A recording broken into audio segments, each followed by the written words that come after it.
Shabbat Shalom. For those of you who don't know me, I'm Nicole Reisner. My husband, Edward, and I joined WRT in 2019, as soon as we moved to Scarsdale, and we have two little boys, Andrew and Jacob, both of whom are here tonight. I am honored to have been asked to be up here tonight as part of this really beautiful Shabbat service. In this week's double Torah portion, Matot-Masei, the Israelites are on the cusp of entering the land of Israel, on the eastern side of the Jordan River. But before they do, the tribes of Reuben and Gad ask Moses to stay by the border and not settle in the land of Israel. They say that the land that they are on is better for their livestock and cattle and families. At first, Moses and God are angry with this request, but after some negotiation, it was agreed to let them settle east of the Jordan River alongside half of the tribe of Manasseh. This means that 2.5 tribes of the Jewish people were allowed to settle east of the Jordan River, technically outside the land of Israel.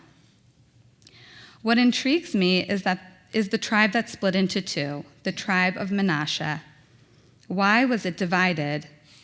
What I noticed is God's very subtle but intentional wish for a strong relationship between Jews living in Israel and Jews living in what we now call the diaspora.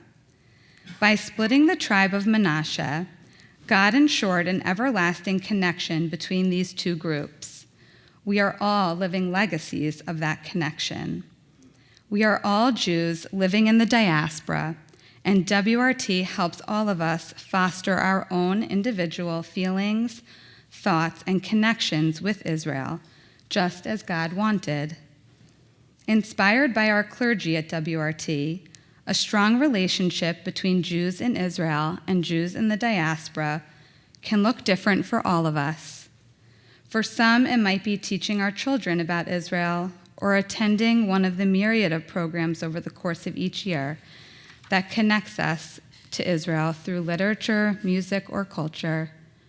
It may mean baking challah at home or dreaming about the day we can travel to Israel with our families, or just not shying away from talking about Israel with our friends and family. I also wondered about the complexities of our relationship with Israel as Jews living in the diaspora. There is a complexity in all relationships, and certainly in this one. To love something that is flawed, to support and affiliate with Israel, but also at the same time metabolize and understand what Israel is hard. My husband and I just celebrated our 10-year wedding anniversary 2 weeks ago. Loving and supporting him comes so easily, even though no one, including him, is perfect. This week's Torah portion. This week, I didn't read this to him, so this is the first time he's hearing this. This week's Torah portion reminded me that by allowing some Jews to settle outside the Promised Land, God wanted to ensure a strong and important connection, not without love or critique. The other idea that kept coming up for me while studying this portion was the idea of home. The second half of this week's portion, Masei, means journey. This portion ends with the Israelites still journeying in the desert just before they enter the Promised Land. This story made me wonder how we all choose where we want our homes to be. What feels like home to me or to any of us? Where do we belong? What is our purpose as Jews living outside of Israel? And how do you build a home for yourself and for your family? As Jews, the tribes of Reuben and Gad and Manasseh were clear on where they wanted their home to be, and they still lived meaningful Jewish lives outside the land of Israel.